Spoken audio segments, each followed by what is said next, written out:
Hospitality Meets is brought to you by RotaCloud, the simple workforce management software for hospitality teams. RotaCloud lets you create and share rotas, record attendance, and manage your team's annual leave, all in less time than it takes to make a brew. It can also make life easier for your staff, allowing them to check their rotas, request holiday, and even pick up extra shifts, all through the RotaCloud mobile app. Start your 30-day free trial today by visiting rotacloud.com/Phil and find out how much easier managing your team can be. Welcome to Hospitality Meets with me, Phil Street, where each week we take a light-hearted look into the stories and individuals that make up the wonderful world of hospitality. Today's guest is Imran Hussain, Chief Marketing Officer of Chateau Denmark in London. Coming up on today's show, Imran talks about it. And if you have it, you can't lose it. You can't trade it. You can't buy it. You have it. Phil creates a new superhero cohort. Superheroes of Stupidity unite. And Imran learns the lessons from his past. I definitely know the difference between a canapé and a canopy now. All that and so much more as Imran chats us through his superb journey so far. It was a total joy to sit down with Imran and learn about his journey, and he's got some great stories and lessons for everyone in here. So I'd be forever grateful if you can hit that subscribe button and tell everyone you know. Enjoy! And a huge Hospitality Meets welcome to someone that has once been referred to as the most innovative marketeer in hospitality. I'll tell you the source soon. But that is none other than Imran Hussain. Well, thank you very much for having me. That is a warm welcome. You're very, very welcome. We've been trying to do this for God knows how long, right? But we're here now, and that is all that matters. Exactly. Thank you. You're very, very welcome. So just tell the world what you do currently. So I am CMO, Chief Marketing Officer for Chateau Denmark, which is a hospitality brand that exists across 16 buildings along the 100-yard Denmark Street here in London, in Soho. Yeah, and I've actually been lucky enough to spend a bit of time with you there and see it in the flesh, and I was kind of blown away, but I'm not going to get into this right now because we'll come to that in the fullness of your story. We want to get your story in first. So take us all the way back. How did you get into hospitality in the first place? Oh, God. I mean, so I studied marketing communications as a degree, and it's actually marketing, mass communications, and cultural studies, funnily enough. And just rolls off the tongue, doesn't it? Yeah. I mean, it's weird that you still remember it. It's like sort of like being in prison. And it's like I had to refile loads of dissertations. I ended up picking, syllables and courses that involved loads of dissertations, probably because I was never that great at exams, which bodes well for this. But what happened was I realized pretty early at a young age that in order for me to write something that was like 20,000 words, I had to have some sort of care about what I was writing.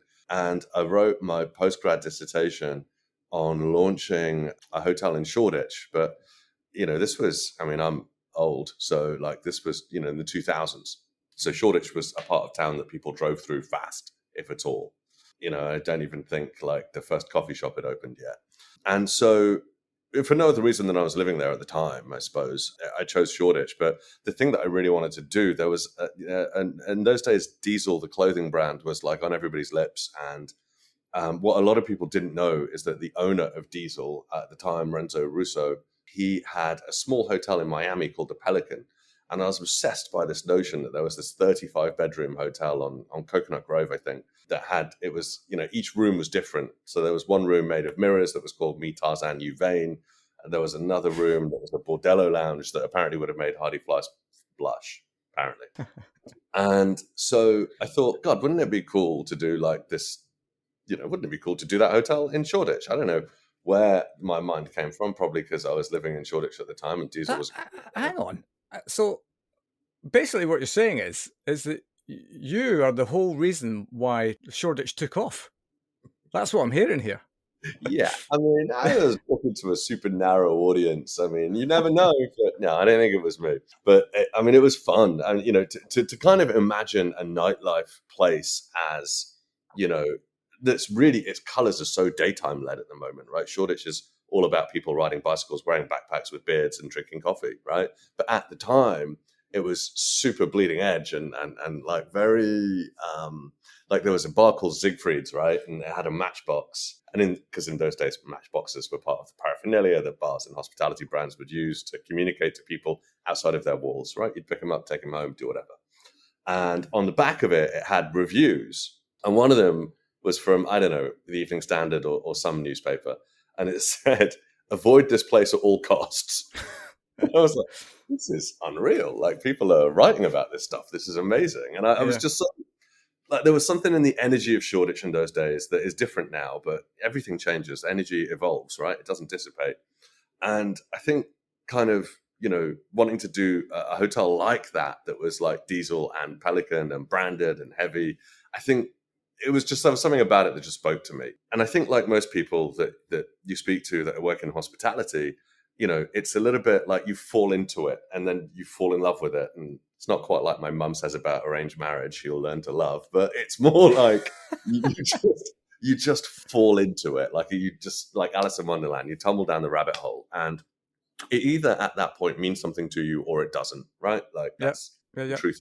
And so as a result, you kind of end up kind of going, oh, well, actually, this is like a way that you can communicate to people, right? And a way that you can show them what your cultural dials are, what your understanding of art, fashion, music, film is. And I was really quite blown away by the hotel model as a vehicle to explore culture, really, more than anything else. And then shortly after that, and I think one of the people I interviewed at the time, my flatmate at the time actually had a book on cool hotels. You remember those coffee table books that, it's like, what is it, like Eagle Eye Cherry's album, a hotel coffee table book, and like, candle wax. Eagle Eye Cherry, you're showing your age now. Wow, this is it, right? Yeah. And so, the stalwarts of everybody's coffee table was, a hip hotels book, a design hotels book, whatever it was. And I picked up the book, and my dissertation lecturer said, listen, you got to interview somebody in the industry, right? Like, if you can't get hold of, whoever this bloke Renzo Rosso is, then, try and get hold of somebody else in the industry. And I picked up the book and I called a little brand, and the guest service manager picked up the phone. She introduced me to a gentleman who I didn't know would play such a big part in my life going forward, a gentleman by the name of Michael Ribeiro. And he, at the time, was the general manager of my hotel, Bloomsbury, which was just in Bedford Square. And, fast forward, long story short, trip to Dubai, didn't like it, came back, ended up going to work for that brand and working with Michael. And he, I think, was the first person that ever said the words Ian Schrager to me. And, it's like fast paced, and like, Michael took no prisoners in a conversation, right? He didn't mind if you weren't keeping up. He was still going to go down his road. And, he's such a great general manager and somebody that I'm proud to say that I learned from.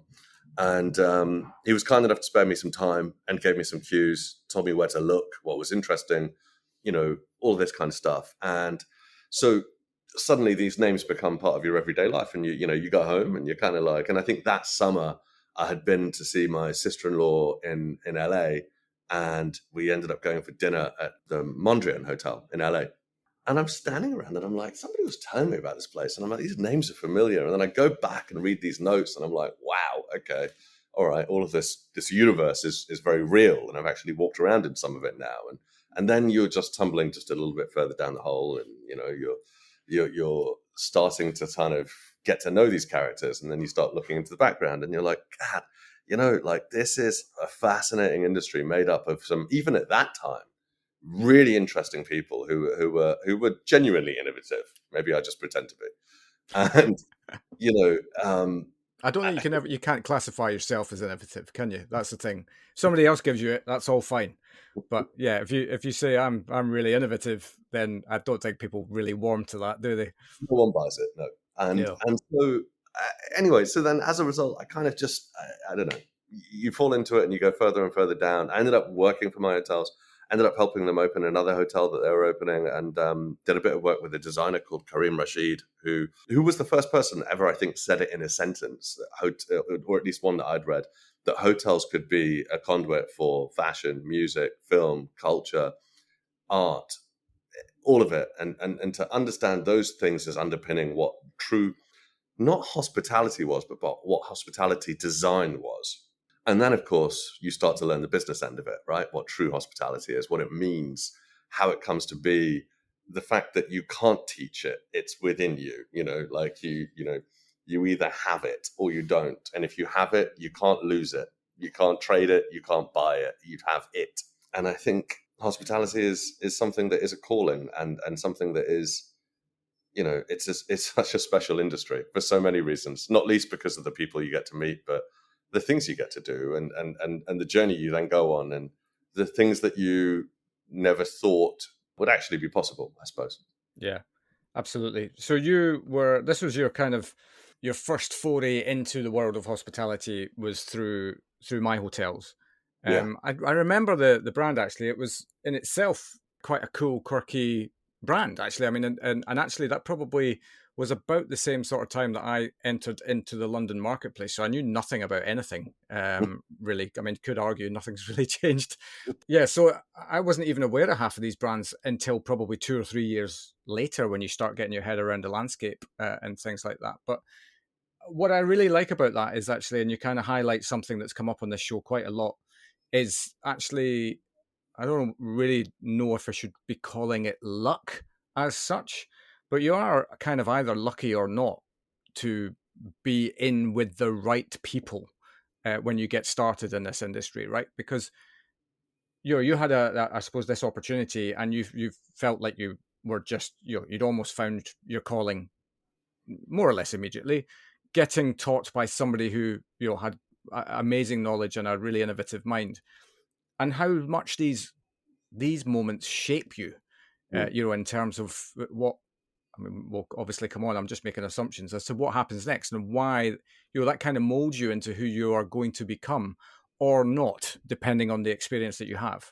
Yeah, absolutely. And Michael was one individual. I mean, Andy Thrasovulu, Jason Katareglu. There were so many people that form part of that journey that you then go on, and part of the learning curve that you learn from people who. It's about surrounding yourself with the right people, and to have that ability to be able to, like a sponge, soak up different things. And I think you're right. You're either lucky or you're not. And anybody who's gotten anywhere in life, and I'm certainly not saying that I have, but anyone who's gotten anywhere in life, I think would be foolish to not think that luck was a big part of it. Yeah, and then there's the argument about making your own luck, right? Sure, et cetera, right? et cetera. You have to do something. Yes, But, yes. Just sit there doing nothing. I'm so lucky. I'm lucky. Yeah. It's fine. And look, there's not much of what we all do in the hospitality industry. It doesn't always feel like luck when it's happening either. That's the other thing, Yeah, but this is actually, that's something that's come to me. I hate using words like later in life because I'm still a young man, but the latter half of my existence so far are where maybe all of these lessons that you learn that you don't realize you're learning them in the moment, but you then, in a moment of reflection, you can look back and go, God, you know what, all that toughness that I had, all those moments where I felt like I'm completely out of my depth, or I'm just not getting this or whatever. They're actually the moments that not that I go craving them now, but I am definitely I quite enjoy tough moments now because I know that there'll be lessons. I know that there'll be it'll be a bit crap in the moment that you're in, but on the other side of that, you'll be much better for it. The sweet isn't a sweet without the sour. Exactly that. Exactly. I knew the marketer would have the right words for that. I'm just a waffler in the end. I love capturing phrases. It's a byproduct that I have. Yeah, absolutely. So what happened next? Where did you go after that? So then, I mean, I spent a long time there, helping them open those hotels and helping, with social, I think at that time, nobody had really embraced social media, and you become known as the digital marketing social media guy. And I was lucky enough to work with Avio, who a great booking engine platform. At the time, it was Brian Reeves and Frank Reeves and Caroline Dunley, David Brett, who were just, it was like going to school every day and learning these things. And, I always think, we built a website together that, was a good looking website, and it won awards, and it generated an unreal amount of revenue. And I think, I always think that's the holy trinity, right? Something that can do all three of those things doesn't come about all the time. And I think, after that gives you more confidence to do the next thing, to do the next thing, to do the next thing. And I I went to go helped open the Great Northern Hotel in King's Cross, which was a lot of fun, and really enjoyed that opening, actually. And to this day, it's still one of my favorite hotels in the city because, 91 keys, a 100-person dining room on the first floor, ground floor bar. And again, that was a part of town that people only ever used to drive through fast, right? Nobody went to King's Cross in 2013, right? They went to St. Pancras and go to King's Cross, and there's a very different universe. And, it's mad, I isn't think it? They're just right next to each other. It's just, it's madness. And, from King's Cross Square, I mean, at that time, even like the Google building was still a pipe dream. All of it was just took so long to come that you were just that one building there. And you knew that you were going to be, the hottest thing on the street in like a year or so's time. But, you just had to get from here to there. And doing that, because you're an island really in King's Cross. It's basically a giant roundabout on some level, in King's Cross Station, that is. But it was such an amazing experience because it was like a small Grand Dame hotel, to be able to do burlesque and cabaret shows in there that people just would never think that those things would go in a room like that. And to be able to, I always think there are certain things that can happen in a room and certain things that cannot happen in a room. And that doesn't mean that they all go, but I've got a fascination with architecture. And I think kind of a building will tell you so much about what it wants to do, what it's prepared to accept. I know this might sound a little haiku to a lot of people, but, and I think, every single space has an energy and what went on there before can dictate what happens there in the future. And that was one of those amazing buildings that had been, a curvy linear building, by Louis Cubitt. I mean, it was really something else. They didn't engineer things like that in those days. And, it did also mean that you were on a bend like that. So the rooms in the middle were, but it was an amazing experience. And to work with some of the great people there, I think, was just a real pleasure. And again, learning from them as well. And then I just, there's a part of you I always say to people, once you've opened a hotel, you'll spend the rest of your life wanting to open hotels, right? Because there's something Well, it goes one of two ways, right? yeah, there's something that's like grossly addictive about it. And I was in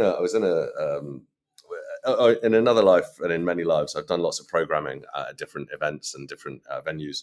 And I did a talk once with one of the creatives from Kessel's Kramer, and he said something that was really, really cool. He goes, the thing about being creative, right, is that it's amazing, it's euphoric, it's joyful, it's excitement, but it's also misery, jealousy, dissatisfaction, and unhappiness. Yeah. And the truth is in the balancing point of those two things. And that's something that I've always kind of remembered. But, the more you do, the more you want to do. So, you start looking beyond the obvious projects. So then, at the time, Zeta were doing a co-working space and we wanted to do all the programming for that. We set up an entire talk series called Time and Place. We worked with Shinola, the watch brand, to deliver it. And this whole talk platform was about neighborhoods and how they're changing and who are the people that are changing them and what are the nuances that are happening in them in order for them to be changed. You look at something like Coldrops Yards or Hudson Yards or Brickell or downtown LA and how these neighborhoods, again, were parts of town you drive through fast, but they change and things evolve. And I think looking back on all of it, it's just been, to me, I suppose I can't separate the hotel from the neighborhood. They're the same thing to me, Right. Yeah. And that relationship between those two things, I think, as I'm just putting the pieces together now here, actually, the relationship between those two things is the thing that I've always found the most amount of joy in. Well, I suppose in itself is quite a fascinating challenge as well, especially I suppose, if it is in a marketplace whereby, you would just drive straight through it as quickly as you can before, and there's not really any particular reason why somebody would be in that area, then you've got to figure out, what is the place? What is the meaning of this place in this place that we are in? And that I can imagine must be quite a fascinating journey. It is, but really, it's the journey of binding that with the fabric of the brand that you're creating, right? Like, you can't, I've been fortunate enough to work on lots of different projects, and one that will always have a special place in my heart is the Pilgrim. And the Pilgrim in Paddington is, 73 keys, and it's really, I think, was best described as an adventure with materials, right? So you've got 200-year-old parquet floor, you've got cast iron balustrades, you've got 300-year-old staircases, you've got copper pipes that form a chandelier, reclaimed radiators that have all been reclaimed from hospitals from all throughout the UK, and it's this endless story of like things that had a life once and now will again, and actually that we realized very quickly is actually the story of Paddington, right? Something that was once great to be made great again, or once beautiful to be made beautiful again. And it was such an interesting story, and actually that whole narrative, once you combined all of those things together, the neighborhood, the operator, the building, once you've done that, then, and if you can do it with as least amount of assumptions as possible, then it's a home run. Right. Yeah. Well, I imagine that's also can be a challenge because we're as a species we're very good at assumptions, aren't we? In terms of filling in our own blanks on things. But is that maybe one of the secrets to success in this kind of area? Is you've kind of almost got to let yourself go a little bit and park the ego at the door and really come in with that blank piece of paper and a very clear mind with no ideas and just start looking, start feeling, start seeing, everything that's in and around you, and then you can start formulating the story that you want to tell. Yeah, absolutely. And I think kind of you've got to have all the pieces on the table before you start moving them around, because if you start moving them around before on the table, you're going to have a real long day. Yeah, absolutely. So polish off your story. You were at Great Northern. What happened next? So from there to the Zeta to work on their cultural programming, and again from there to the Pilgrim, and from the Pilgrim to, we'll wait for the big reveal. But so you're, I'm seeing a lot of Jason in your life here, I think. Yeah. Jason is a dear friend. Yeah, and I think I am very, very grateful that you pronounced his name and didn't ask me to do the same. Not the Jason element, I'm cool with that, but yes, the second name. No, he's great. Jason and I go back to 2004. Yeah, which is my hotel, right? I think that was maybe the time that I was introduced to Jason as well. So yeah, here we are. Time flies. 20 years later. Yeah. You're 24 years old and you meet these people and you don't think. Steve Jobs had a really good line. You can connect the dots looking backwards, not forwards.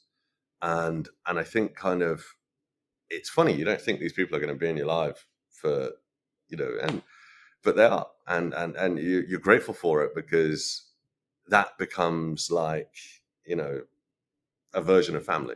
Yeah. 5-star hospitality means having the right people in the right place at the right time, and that's exactly where RotaCloud can help. RotaCloud is the online platform that makes planning rotas, recording attendance, and managing annual leave easy. Its simple, drag-and-drop interface lets you create and share rotas with your team in minutes, while our built-in budgeting tools mean you'll know exactly how much you're spending on staffing before sending the rota out.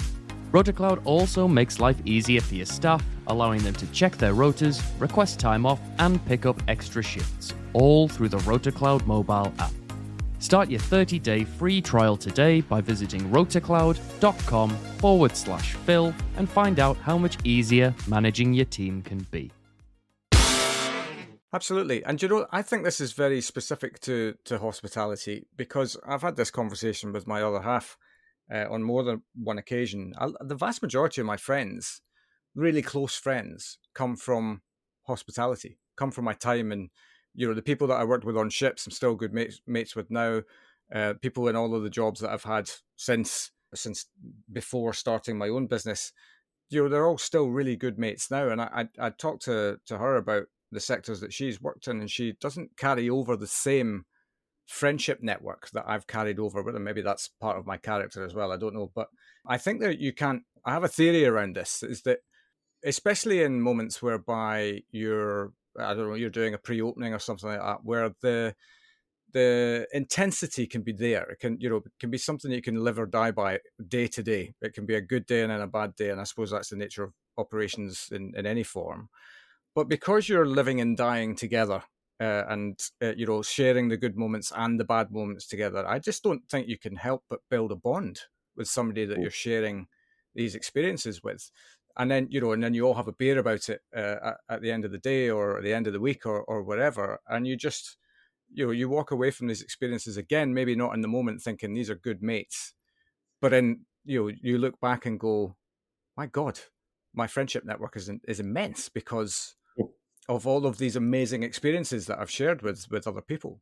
Yeah, absolutely. And that's the whole point, right, of hospitality, sharing things with people. That's, there was a hotelier called Alex Calderwood, Ace Hotel. And there was this philosophy that, things aren't sold, they're shared.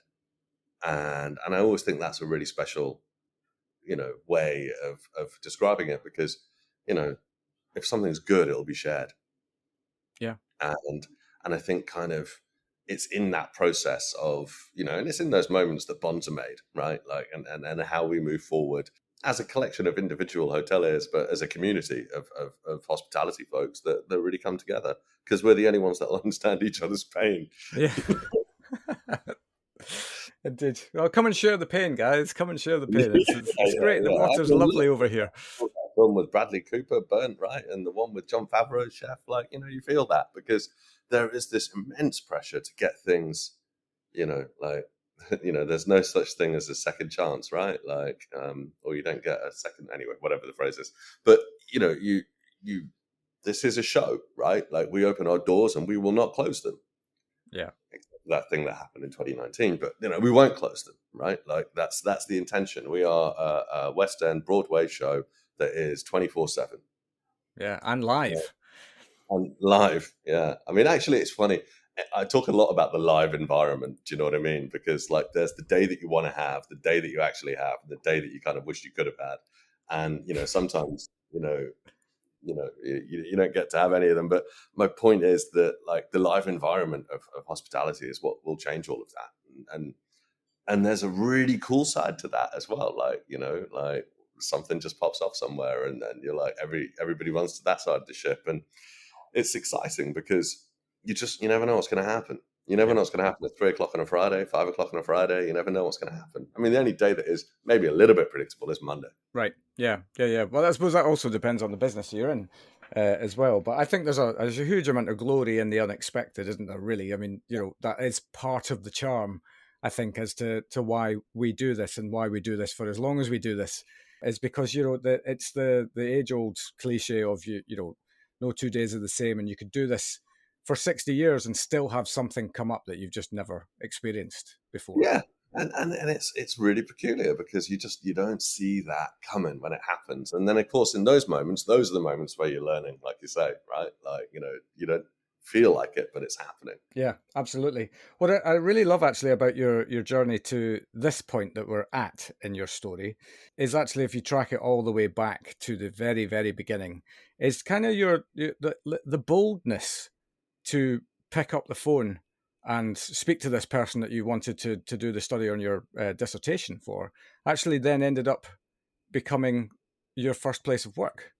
Yeah. In that respect. And I think honestly, this is something that I speak to a lot of people who ever want to hear it, is that actually there's just so many great things happen from just being a little bit bold and a little bit cheeky, especially in the beginning of your career, because people will, I think, forgive you a lot more at that stage of your career than if you're bold and cheeky than when you're 46 years old, as I am today. Well, I don't know. Careful, everyone out there. I might test the theory soon.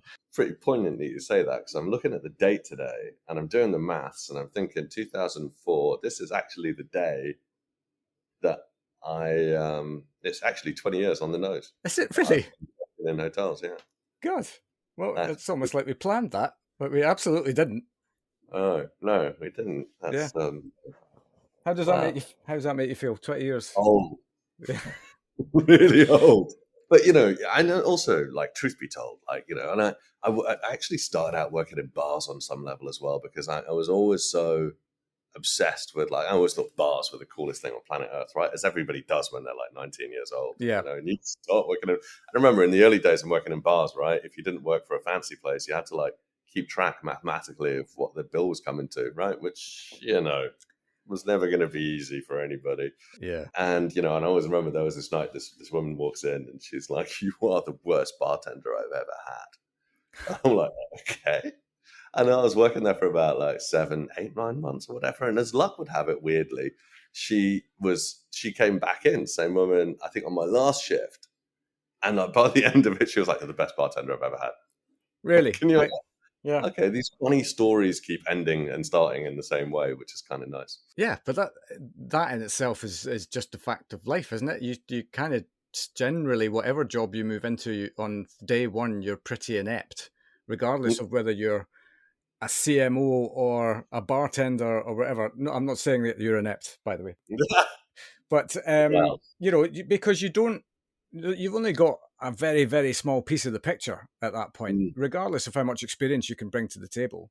You don't really fully know the organization until you get into the organization. So there's this level of, and ineptitude is probably a little bit of a strong word for it, but the key point is that then how do you move forward? And as long as on day one you might be the worst bartender in existence, but as long as you're still not the worst bartender in existence on the end day, then that is what's known as growth, right? That's you, and then just apply that mindset to whatever job it is that you're moving forward in. This is it, and it's just about like agility. I always find is like the single most important thing when you're starting anything, when you're ending anything. Like agility is just crucial in order for you to evolve and develop. Because nobody goes into anything knowing everything.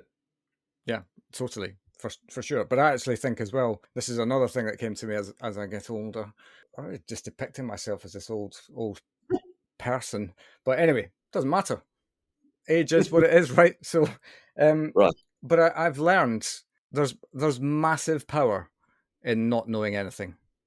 That is completely. Yeah, and I just think it's such a lovely position to go into any conversation with somebody about any situation. Maybe unless somebody's actually asking you for consultation on something, then not knowing anything would probably not be the wisest move on that front. But I just think it's I got trained when I took my first jobs in recruitment around this kind of sales approach about being the most prepared person in the room. And whilst I see the merit in being prepared, I actually have a way better stance now, which is just to be the most inquisitive person in the room. Because I think if you're coming at it with a too much knowledge or too much pretense that you have the knowledge, then I just think you're kind of doomed for a little bit of failure there.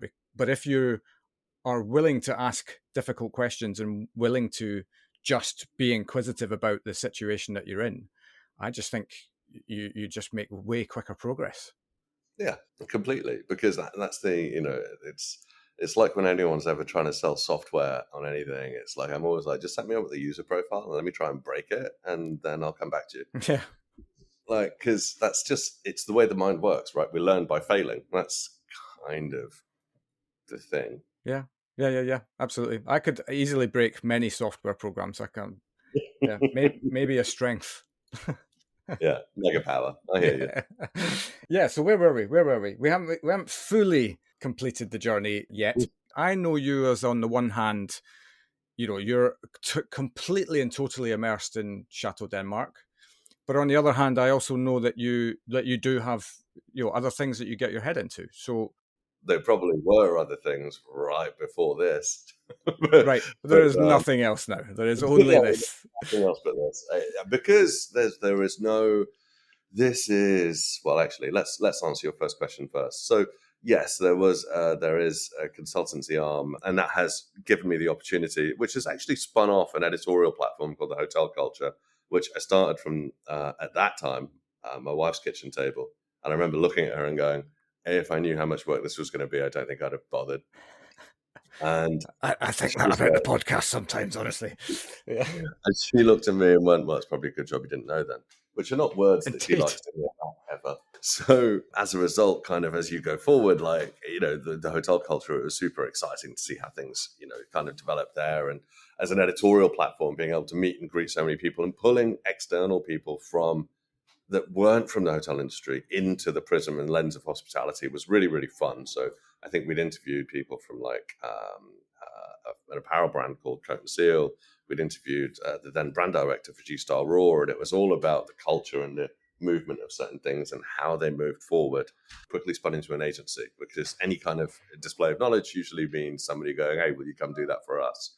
And then actually that's as a result of a number of different projects. But that kind of leads me into all of this. And in 2019, when I kind of reached out to the guys here, and I was like, look, would love to have a conversation. And then having, gone through various discussions with the team, it was like, okay, cool, let's get going. And then, of course, it was really exciting. Right? I was excited like a kid. Like, what do I love? I love music, I love architecture, and I love hospitality. I'm like, tick, tick, tick, I'm done. Wherever you sign me up, just sign me up. Let's get on with it. Yeah. And then, like with everything, with every single top of the mountain that you reach, there's like another mountain behind it, right? And that mountain was like COVID.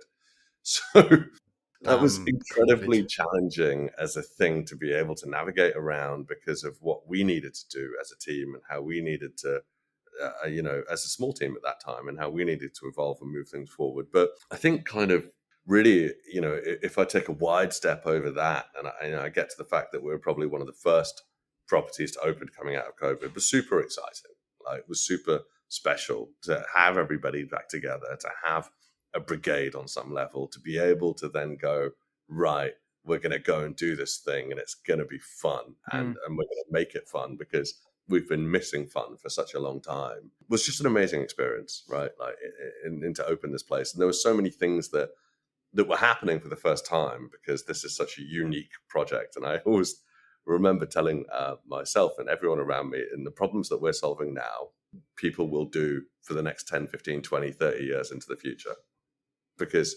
nobody's ever done this before. And there's two ways of saying that, right? No one's ever done this before, and no one's ever done this before. Yeah. It's all about framing.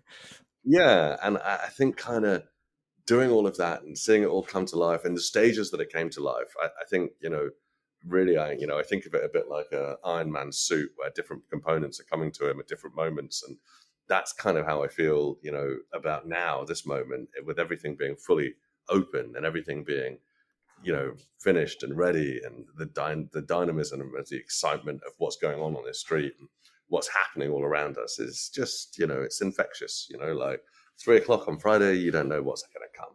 Yeah, absolutely. And then somebody asked you to do a podcast as well on a Friday afternoon. But there we are. 20 years to the day when you started your career as well.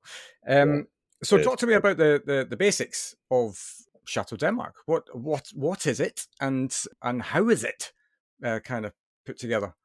Lately, I've described Chateau Denmark in many different ways over the years, right? So, like, for good times with bad company, a hotel with award-winning bars, some sprawling apartments, and a collection of eccentric guest houses. I've described it in loads of different ways. Yeah. The way that I like to describe it now is actually a collection of people, because that's what it is, truly. Right. Really, really exciting people that have come together because they believe that hospitality can be done a little bit differently. And I think kind of as a brand, it's, we're just at the beginning in a lot of different ways. And whilst the beginning was also a long time ago, it's really an exciting moment of how all the different components have come together in a way. And, it's always hard to not give too much away in the moment where you're speaking.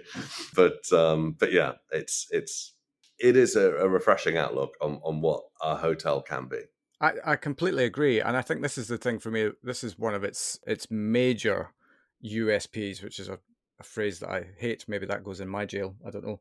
But is that, this collection of individual component parts that make this one big thing, I kind of feel like I've not seen anything like it before. Certainly, I'm struggling to think of anywhere, in any place that I've been to where I think it's the same. But not only that, then you add into, I just felt there was there's a monumental charm about the place. There's also, this feeling of that fun is just around the corner. You wait here and fun will find you type of place. And yeah, and these are just my external thoughts. So I can only imagine how much fun you must have had putting together what this place is going to be and mean and all of that, especially because, as we were talking before we put the microphone on, the history that's happened in some of these buildings is just off the charts.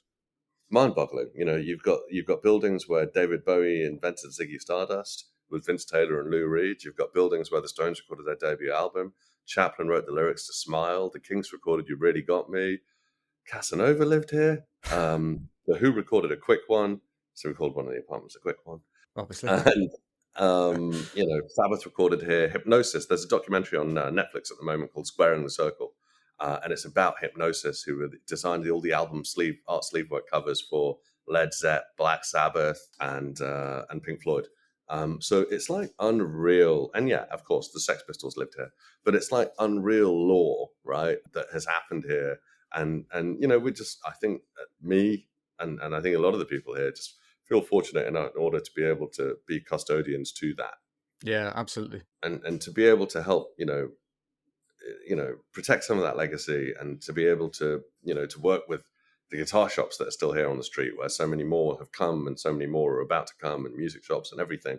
There's just, I think Americans have this phrase where, like, something's about to pop off. And I always think that's a really nice way of describing, the energy of what happens here on this street.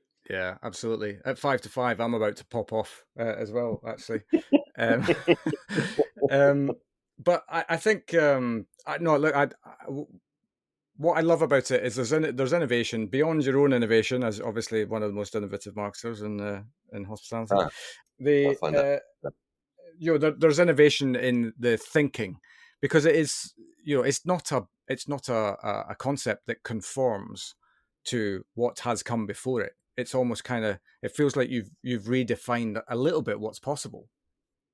I mean, there are many people before me that contributed to all of this and conceptually and all of that. But I suppose, to be able to harness some of their stories, and to be able to put them in a construct that will help people understand what it is while they're, sat on the sofa at home booking their travel, or, wherever they're going, to be able to find a way to pull some of that, amazing vision together is a genuine pleasure. It's hard to find something that is as complex and as interesting.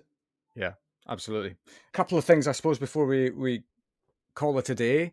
I feel like you must have some stories from your time in something funny, quirky, stupid that has happened that you look back on now with fondness for what it taught you, or whatever that might be. Any stories from the storyteller? God, yeah, no. I mean, it's I've been thinking about this for a little while. It's hard to put your finger on one. It's definitely hard to put your finger on one that you're prepared to share. There is always that. Endless amounts. Yeah. Look, I've spent a lot of time writing copy. There was a moment where we were sending. This is 25 years ago. Over.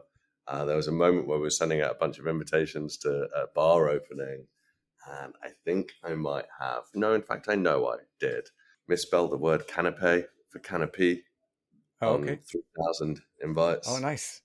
So that was a tough day at the office. It wasn't easy. I definitely know the difference between a canapé and a canopy now. Yeah. Which is, again, I failed and I learned, right? Yeah, the key thing.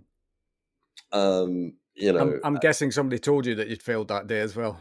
No, you know what? In a funny kind of way, I've got this way of replaying my day at the end of a day, and there are things that I think about, and I think, oh, does that right? Was that go with that? And then I think I came in the next day, and I don't even think there was Google in those days, right? And I was like, oh, right, okay. I'm gonna have to go and tell somebody now. And then I think we ended up doing a whole reprint. But when you're that age, that's the end of the world, right? You're done, toast. You've ruined it for everybody. It's game over. But actually, it's a couple of £100. It's not a big deal. Yeah, and I suppose the key thing is that even at that age, you were willing to own it. Own the error. Yeah. I've always been really good at pointing out my own stupidity. Yeah, it's a good trait to have. That is my super strength. Yeah, well, I'm with you there. I think we could start a superheroes of stupidity unite. Absolutely. Final thing before I let you get on the way. New section. We did discuss this beforehand. If you could put one word that exists within the world of hospitality in jail, never to be seen or heard from again, what would that word be and why? So my original answer to this, I think, was going to be artisanal or artisan, because there are words that marketing have ruined. My actual answer, I'm going to say, is community, because community is something that just should be. And I think a lot of hoteliers, they open going, oh, we're going to build a community. And then, oh, hey, there's a community already there. Why don't you work with that? Why don't you contribute to the fabric of that community? Public value, like be of use to people, because everybody needs help. Right? That's just the way. I don't necessarily mean help, but help. And I think kind of like working in this environment where there's so much retail all around you, it's so important to be able to be, supportive of everybody around you in your community, because if you do well, you all do well. And what's the phrase? All our ships rise at the same time. That kind of thing. It makes sense. Yeah. I'll take that. Yeah. Yeah. So yeah. But don't get me wrong, the very essence of community is something I live by. But generally, I find it's a very easy word to say and a much harder word to do. And I think the doing is the bit of that word that's the most important. Yeah, here. Fantastic. Look, I could probably talk to you for hours, to be honest, but we don't have that luxury today. We'll maybe do a part 2 in the future, see how you're progressing over the years. But thank you so much for your time, and wish you guys all the very best with the next phase of whatever it looks like at Chateau Denmark. Well, you're very kind. Thank you so much. Very welcome. Cheers. And there we have it. Time spent in Imran's company is always time well spent, and if you have not made it along to Chateau Denmark yet, go and feast your eyes. It's a wonderfully unique place with incredible history in its buildings. We'll be back as usual next Wednesday at 8 PM, so have a great week, and I'll see you then.